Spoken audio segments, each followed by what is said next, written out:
2026 July 2-ാം തീയതി വ്യാഴാഴ്ച മാതൃഭൂമി ദിനപത്രത്തിൽ ചരമക്കോളത്തിലൊരു വാർത്തയുണ്ടായിരുന്നു. എല്ലാ മാതൃഭൂമി എഡിഷനിലും ചരമക്കോളത്തിൽ ഈ വാർത്ത വരണമെന്നില്ല. ഇത് തൃശ്ശൂർ ജില്ലയിലെ ചരമക്കോളത്തിലാണ് വന്നിട്ടുള്ളത്. പനി ബാധിച്ച് മരിച്ചു. കൊടുങ്ങല്ലൂർ ജോലിക്കിടയിൽ കാലിൽ ടൈൽ വീണ് പരിക്കേറ്റ് ചികിത്സ തേടിയ നിർമ്മാണ തൊഴിലാളി പനി ബാധിച്ച് മരിച്ചു. പുല്ലൂറ്റ് പന്താരപ്പാല പഞ്ചയിൽ ബാബു 43 വയസ്സാണ് മരിച്ചത്. കാലിലെ പരിക്കിന് താലൂക്ക് ആശുപത്രിയിലെത്തി ചികിത്സ തേടിയെങ്കിലും വീട്ടിലെത്തിയപ്പോൾ കടുത്ത വേദന അനുഭവപ്പെട്ടു. തിങ്കളാഴ്ച വീണ്ടും ആശുപത്രിയിലെത്തി ഡോക്ടറെ കണ്ടു. മുറിവിൽ പഴുപ്പുണ്ടെന്നും ശസ്ത്രക്രിയ വേണ്ടിവരുമെന്നും പറഞ്ഞ ഡോക്ടർ സർജൻ ഇല്ലാത്തതിനാൽ പിന്നീട് വരാൻ പറഞ്ഞയച്ചു. വീട്ടിലെത്തിയ ബാബുവിന് പനി കൂടുകയും വൈകിട്ടോടെ മരിക്കുകയും ചെയ്തു. ഇത് വളരെ സങ്കടകരമായ ഒരു കാര്യമാണ്, ഒരു വാർത്തയാണ്. കാലിൽ ടൈല് വീണ പരിക്കേറ്റ ഒരു തൊഴിലാളി ആശുപത്രിയിലെത്തുന്നു. ആശുപത്രിയിലെ ചികിത്സ ഒരു നിമിഷം നേച്ചർ ലൈഫിൻ്റെ പ്രകൃതി സെമിനാർ ഉദ്ഘാടനം ചെയ്യാൻ അശ്വതി തിരുനാൾ ഗൗരി ലക്ഷ്മിഭായി തമ്പുരാട്ടി ജൂലൈ 14 ചൊവ്വാഴ്ച വന്നെത്തുന്നു. 2026 ജൂലൈ മാസം 14-ാം തീയതി ചൊവ്വാഴ്ച രാവിലെ 10 മണിക്ക് തിരുവനന്തപുരത്ത് തമ്പാനൂരിനടുത്ത് തൈക്കാട് മ്യൂസിക് കോളേജിൻ്റെ മുന്നിലാണ് Gandhibhavan. Doctor B Ashok IAS അധ്യക്ഷത വഹിക്കും. രോഗങ്ങളില്ലാതെ ജീവിക്കുന്നത് എങ്ങനെയാണ്, രോഗങ്ങളെ മാറ്റിയെടുക്കേണ്ടത് എങ്ങനെയാണ് എന്ന വിഷയത്തെക്കുറിച്ചാണ് അന്ന് ഞാൻ സംസാരിക്കുക. നിങ്ങളെല്ലാവരും വരണം. വളരെ ശ്രദ്ധേയമായ ഒരു സെമിനാർ ആയിരിക്കും അത് എന്നുള്ള കാര്യം ഉറപ്പാണ്. പ്രകൃതി ഹോട്ടലിൽ നിന്ന് തിരുവനന്തപുരം ഗാന്ധിഭവനിലെ നേച്ചർ ലൈഫ് ക്യാൻറ്റീനിൽ നിന്ന് വിഭവസമൃദ്ധമായ സദ്യയുമുണ്ട്. ചെറിയൊരു രജിസ്ട്രേഷൻ ഫീസ് അതിനുണ്ട്. വിശദാംശങ്ങൾ അറിയാനായി 9496044515 നേച്ചർ ലൈഫിൻ്റെ ഈ നമ്പറിൽ വിളിക്കാം. നമുക്ക് നേരിൽ കാണാനും പരിചയപ്പെടാനും ജൂലൈ 14-ാം തീയതി ചൊവ്വാഴ്ച ഗാന്ധിഭവനിൽ സാധ്യമാവട്ടെ എന്ന് പ്രതീക്ഷിക്കുന്നു. ആശുപത്രിയിലെ ചികിത്സ, പരിക്കിന് വേണ്ടിയുള്ള ചികിത്സ കഴിഞ്ഞ് വീട്ടിൽ പോകുന്നു. അത് കഴിഞ്ഞ് കടുത്ത പനി വരുന്നു. പനിയുമായി ആശുപത്രിയിലെത്തുമ്പോൾ പഴുപ്പുണ്ട്, സർജറി വേണ്ടി വരുമെന്ന് പറയണു. സർജൻ ഇല്ലാത്തതുകൊണ്ട് പിന്നീട് വരാൻ പറഞ്ഞ് അയക്കുന്നു. വൈകിട്ടായപ്പോൾ പനി മൂർച്ഛിച്ച് മരിക്കുന്നു. എന്താണ് ഈ ദൗർഭാഗ്യകരമായ സംഭവത്തിൻ്റെ പിന്നിലുള്ളത്? ഡോക്ടറുടെ അനാസ്ഥയാണെന്നോ കുറ്റമാണെന്നോ പറയാൻ നമുക്കാവില്ല. ചികിത്സയുടെ കുറ്റമാണോ അപകടമാണോ എന്ന ഒരു സംശയം ഇല്ലാതില്ല. കാരണം കാലിൽ ടൈൽ വീണ് പൊട്ടി മുറിവേറ്റു. ആ മുറിവിൽ അലോപ്പതിക്കാർ പലപ്പോഴും ചില മരുന്നുകൾ തേയ്ക്കുകയാണ് ചെയ്യുക, കെട്ടിപ്പൊതിഞ്ഞു വയ്ക്കുകയും ചെയ്യും.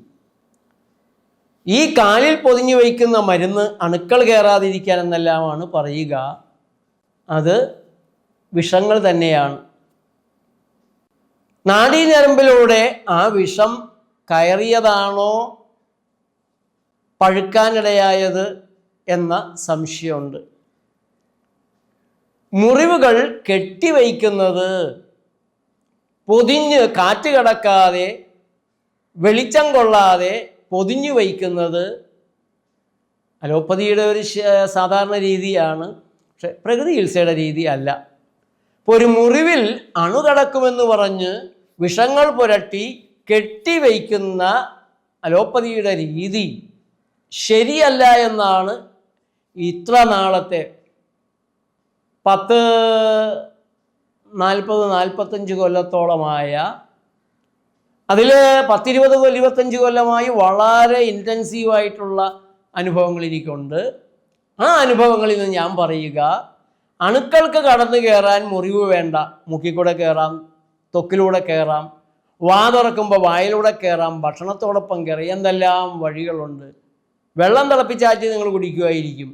വായുവിനെ തിളപ്പിച്ചാറ്റിയിട്ട് വായു ശ്വസിക്കാൻ പറ്റുന്നില്ലല്ലോ, അണുക്കളൊക്കെ കയറിപ്പോകും. അതുകൊണ്ട് ഈ പ്രപഞ്ചത്തിലുള്ള അണുക്കളൊക്കെ നിങ്ങളുടെ ശത്രുക്കളാണ്. അവ നിങ്ങളെ കൊല്ലാൻ നടക്കുകയാണ്, നിങ്ങളെ രോഗിയാക്കാൻ നടക്കുകയാണെന്നുള്ള അലോപ്പതിക്കാരുടെ ഒരു സങ്കല്പം വളരെ തെറ്റാണ്. ശരീരത്തിൻ്റെതായ സംവിധാനങ്ങളുണ്ട്. ശരീരത്തിന് ഇഷ്ടമല്ലാത്ത, ശരീരത്തിൻ്റെ പ്രവർത്തനങ്ങളിൽ അസ്വസ്ഥത ഉണ്ടാക്കാനിടയുള്ള ഏതെങ്കിലും തരത്തിലുള്ള വൈറസുകളോ ബാക്ടീരിയകളോ അങ്ങനെയുള്ള കൂട്ടരൊക്കെ ചെന്നാൽ അതിനെ വരുതിയിലാക്കാനുള്ള സംവിധാനങ്ങൾ ശരീരത്തിനുണ്ട്. ശരീരത്തിൻ്റെ ത്വക്കിലുടനീളം കോടിക്കണക്കിന് ബാക്ടീരിയകളുണ്ട് ശരീരത്തെ പ്രൊട്ടക്റ്റ് ചെയ്യാൻ, സംരക്ഷിക്കാൻ. ഒരു മുറിവുണ്ടാകുമ്പോൾ ശരീരം വളരെ ജാഗ്രതയോടെ പ്രവർത്തിക്കുകയും അവിടെ വേദന ഉണ്ടാക്കുകയും നീര് വരുത്തുകയും ചെയ്യും. വേദനയും നീരും അത് ആ നീര് പുറത്തു നിന്ന് വേണ്ടാത്തതൊന്നും കയറാതിരിക്കാൻ വേണ്ടി തന്നെയാണ്. വേദന ആ ഭാഗം ഉപയോഗിക്കാതിരിക്കാൻ വേണ്ടിയിട്ടാണ്. റിപ്പയറിങ് ശരീരം സ്വയം ചെയ്യേണ്ട ഒരു കാര്യമാണ്. ഒരു മരുന്നിനും ഒരു മുറിവും ഒരു പരിക്കും സുഖപ്പെടുത്താനുള്ള അത്ഭുത സിദ്ധിയില്ല. കാരണം മരുന്നുകൾ ജീവനില്ലാത്ത ജഡവസ്തുക്കളാണ്, ശരീരങ്ങളാണ്. ശവത്തിന് പ്രവർത്തനമില്ല, ജഡവസ്തുവിന് പ്രവർത്തനമില്ല. മനുഷ്യ ശരീരത്തിൻ്റെ ഉള്ളിൽ ഒരു ജഡവസ്തുവും പ്രവർത്തിക്കില്ല. ആ വസ്തുവിനെതിരെ ശരീരം പ്രവർത്തിക്കുകയാണ് ചെയ്യുന്നത്. മരുന്നിനെതിരെ ശരീരം പ്രവർത്തിക്കുകയാണ് ചെയ്യുന്നത്. മരുന്നിനെതിരെ കൂടെ പ്രവർത്തിക്കാൻ അറിയാവുന്ന കഴിവുള്ള ശരീരമാണെങ്കിൽ അല്ലാതെ തന്നെ ശരീരം ആ പ്രവർത്തനം ചെയ്യത്തില്ലേ? ഈ മരുന്നുകളെന്ന് പറഞ്ഞുള്ള വിഷസാധനങ്ങൾ പുരട്ടുമ്പോൾ അത് ശരീരത്തിൻ്റെ ഉള്ളിലേക്ക് പാഞ്ഞു കയറാനും ആൻറ്റി ഇൻഫ്ലമേറ്ററി മരുന്നുകൾ കൊടുക്കും. നീര് വറ്റിക്കാനുള്ള മരുന്ന് കൊടുക്കും. നീര് മുറിവിൻ്റെ പരിക്കിൻ്റെ സ്ഥലത്ത് ശരീരം കൊണ്ടുവരുന്നത് പ്രതിരോധ സന്നാഹങ്ങളാണ്. പ്രതിരോധ സ്രവങ്ങളെല്ലാം അതിലുണ്ട്. റിപ്പയറിങ് മെറ്റീരിയൽസ് ഉണ്ട്. അതിനെ അനുവദിക്കുന്നതിന് പകരം പെട്ടെന്ന് നീര് മാറ്റി കാണിച്ചു, വേദന മാറ്റി കാണിച്ചു, അത് ഭയങ്കരമായി ചികിത്സിക്കുന്ന ഡോക്ടറിൽ മരുന്നിൽ രോഗിക്കൊരു ബഹുമാനം ഉണ്ടാക്കും, രോഗിക്കൊരു ആദരവുണ്ടാക്കും. പക്ഷെ രോഗിക്ക് അപകടമാണ്, ചെയ്യാൻ പാടില്ലാത്തതാണ്. കേട് തീരുന്നത് വരെ നീരായാലും വേദനയായാലും അവിടെ ഉണ്ടാവണം. മുറിവുകൾ കരിയാൻ ആഹാര രീതി മുറിവുകൾ ഉണങ്ങുന്ന തരത്തിലുള്ള ആഹാരങ്ങളിലാവണം. ഇൻഫ്ലമേഷൻ ഉണ്ടാക്കാത്ത ഭക്ഷണം മാത്രമാവണം. വെയിൽ കൊള്ളിക്കണം, കാറ്റ് കടക്കണം. ഈ രീതിയിലാണ് ഏത് മുറിവായാലും ഉണക്കേണ്ടത്. അത് പ്രകൃതി ചികിത്സകർ ചെയ്യുന്നത് തന്നെയാണ് ഏറ്റവും ശരി. പാവം നിർമ്മാണ തൊഴിലാളിയെ വീട്ടിൽ പറഞ്ഞു വിട്ടു ചികിത്സ കഴിഞ്ഞിട്ട്. ആ ചികിത്സ കൊണ്ടാണ് ആ കാലിൽ ടൈല് വീണ ഈ തൊഴിലാളിക്ക് ഈ കുഴപ്പമുണ്ടായി. പനി വന്നു. ആ പനിക്ക് പനി മാറ്റാനുള്ള മരുന്നാണ് കൊടുത്തത്. പനി മാറ്റുകയല്ല അവിടെ വേണ്ടത്, പനി അവിടെ ആവശ്യമാണ്. പനി ശരീരത്തിൻ്റെ രോഗപ്രതിരോധ പ്രവർത്തനമാണ്. അത് കടന്നു കയറുന്ന അണുക്കൾക്കെതിരെയാവാം, ഈ തേച്ചു വെച്ച വിഷത്തിനെതിരെയാവാം. ചൂട് കൂട്ടി ശരീരം അതിനെ കത്തിച്ച് കളയാൻ നോക്കിയത്. അപ്പോൾ കൊടുത്തിട്ടുള്ള മരുന്നുകൾ പാരാസിറ്റമോള്, ആസ്പിരിൻ പോലുള്ള മരുന്നുകളൊക്കെ കൊടുത്തപ്പോൾ പനിയെ ശരീരം കുറച്ചു. പനി മരുന്നുകൾ ഹൈപ്പോതലാമസിൽ പ്രവർത്തിച്ച് ചൂട് കൂട്ടാനുള്ള നിർദ്ദേശങ്ങളെ ബ്ലോക്ക് ചെയ്യുകയാണ് ചെയ്യുന്നത്. അപ്പോൾ പനിയില്ലാതെ വന്നതോടെ, ചൂടില്ലാതെ വന്നതോടെ ശരീരത്തിൻ്റെ പ്രതിരോധ സംവിധാനങ്ങളെ നമ്മൾ തന്നെ മരുന്ന് കൊണ്ട് പിൻവലിച്ചതോടെ അവിടെ കൂടെ വേണ്ടാത്തതിന് മുഴുവൻ കയറാൻ സാധിച്ചിട്ടുണ്ട്. പഴുപ്പ് കൂടി. വീണ്ടും ആശുപത്രിയിൽ പോയി. ഡോക്ടർ പറഞ്ഞു സർജൻ ഇല്ല, സർജൻ വരുമ്പോൾ അറിയിക്കാം, പിന്നീട് വരിക. പക്ഷെ വീട്ടിലെത്തിയ ആൾ വൈകിട്ട് തന്നെ മരിച്ചു എന്നാണ് പറയുന്നത്. കൃത്യമായി ഞാൻ ഈ പറഞ്ഞത് തന്നെയാണോ ശരി? ഇതിനുള്ളിൽ വേറെ എന്തെങ്കിലും കുഴപ്പം പറ്റിയിട്ടുണ്ടോ? അദ്ദേഹത്തിൻ്റെ ജീവിത രീതി എന്തായിരുന്നു? ആരോഗ്യത്തെ അപകടത്തിലാക്കുന്ന മറ്റു ശീലങ്ങളുണ്ടായിരുന്നോ? മറ്റു രോഗങ്ങളുണ്ടായിരുന്നോ? അതിലെല്ലാം മരുന്ന് കഴിച്ചിരുന്നോ? ആ മരുന്നും ഇപ്പോൾ കഴിച്ച മരുന്നും തമ്മിൽ പ്രതിപ്രവർത്തിച്ചുണ്ടായ കുഴപ്പമാണോ? ഇതൊന്നും വ്യക്തമല്ലാത്തത് കൊണ്ട് ഞാൻ പ്രഥമ ദൃഷ്ടിയാ കണ്ട ചില കാര്യങ്ങൾ പറഞ്ഞു എന്നേ ഉള്ളൂ. ആ പറഞ്ഞതുപോലും ആ മേഖലയിലും ചികിത്സാ രീതിയിൽ മാറ്റമുണ്ടാകണം. കാരണം നമ്മുടെ നാട്ടിൽ നല്ലൊരു ശതമാനം ആളുകൾ അങ്ങോട്ട് പോവുകയും ഈ കുഴപ്പങ്ങൾ ഇങ്ങനെ തുരുതുരാ ചെയ്തുകൊണ്ടിരിക്കുകയും ചെയ്താൽ നമ്മുടെ പാവം മനുഷ്യർക്കാണല്ലോ അപകടം. അതുകൊണ്ട് തിരുത്താനുള്ള വൈദ്യശാസ്ത്ര രംഗമല്ലേ, ശാസ്ത്രരംഗമല്ലേ, സംവാദങ്ങൾ, തർക്കങ്ങൾ, തെറ്റുപറച്ചിലുകൾ ഇതെല്ലാം നന്നായി അങ്ങോട്ടും ഇങ്ങോട്ടും നടക്കണം. അത് പറയുമ്പോൾ മറ്റൊരു കാര്യം കൂടെ ഞാൻ പറഞ്ഞോട്ടെ. ഈ ഒരവസ്ഥ ആയുർവേദത്തിലോ ഹോമിയോയിലോ സിദ്ധയിലോ യുനാനിയിലോ അക്യുപഞ്ചറിലോ അക്യുപ്രഷറിലോ പ്രകൃതി ചികിത്സയിലോ ആണ് ഉണ്ടായിരുന്നതെങ്കിൽ എൻ്റെ ഭഗവാനെ പറയേണ്ടതുണ്ടോ?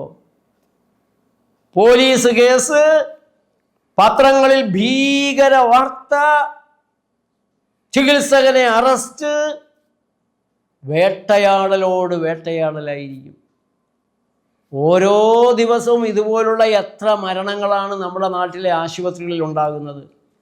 ലോകാരോഗ്യ സംഘടന പറയുന്നു ചികിത്സാ പിഴവ് കൊണ്ട് ആശുപത്രിയിലേക്ക് പോകുന്ന 10 പേരിൽ 4 പേർക്കാണ് ഗതികേട് ദിവസേന സംഭവിക്കുകയാണ്. ഒരു കൊല്ലം ചികിത്സാ പിഴവ് കൊണ്ട് 26 ലക്ഷം പേര് മരിക്കുന്നു. 1340 ലക്ഷം പേർക്കാണ് ഒരു കൊല്ലം ചികിത്സാ പിഴവിൻ്റെ ഗതികേടുണ്ടാകുന്നത്. ആയുർവേദത്തിൽ നിന്നല്ല, ഹോമിയോ എന്നല്ല, പ്രകൃതി ചികിത്സയിൽ നിന്നും ഒട്ടുമല്ല. അതിനെക്കുറിച്ച് ആരും മിണ്ടത്തില്ല. സെപ്റ്റംബർ 17 ലോക രോഗി സുരക്ഷാ ദിനമായിട്ട് ആചരിക്കാനാണ് ലോകാരോഗ്യ സംഘടന അലോപ്പതിക്കാരോട് ആവശ്യപ്പെട്ടിട്ടുള്ളത്. അതുകൊണ്ട് 2 കാര്യങ്ങളുണ്ട്. ഒന്ന്, ആശുപത്രികളിലേക്ക് പോകുന്ന മനുഷ്യർ ചെവിക്കുന്നുള്ളണം. നിരവധിയായ അപകട സാധ്യതകളാണ് അവിടെ ഉള്ളത്. അവിടെയുള്ള എല്ലാ മരുന്നുകൾക്കും അപകട സാധ്യതകളുണ്ട്. സർജറികൾക്ക് കൂടിയ അപകട സാധ്യതകളുണ്ട്. നിവൃത്തിയില്ലാത്തൊരവസ്ഥയിൽ, ഗുരുതരാവസ്ഥയിൽ മാത്രമുള്ളതാണ് ആശുപത്രി. അല്ലാത്തപ്പോൾ ശരീരത്തിന് യോജിച്ച, ശരീരം ബയോളജിക്കലാണ്, ബയോളജിക്കലായ ശരീരത്തിന് യോജിച്ച ബയോളജിക്കലായ ഉൽപ്പന്നങ്ങൾ തന്നെയാണ് അതിനാഹാരമായിട്ടും അതിന് വളരാനായിട്ടും അതിൻ്റെ കേട് തീർക്കാനായിട്ടും രോഗം മാറാനായിട്ടുമെല്ലാം നാം ഉപയോഗിക്കേണ്ടത്. അകാലത്ത് പൊലിഞ്ഞുപോയ ആ നിർമ്മാണ തൊഴിലാളി ബാബുവിൻ്റെ ആത്മാവിന് ശാന്തി നേരുന്നു. കുടുംബത്തിൻ്റെ ദുഃഖത്തിൽ പങ്കുചേരുന്നു. നമസ്തേ.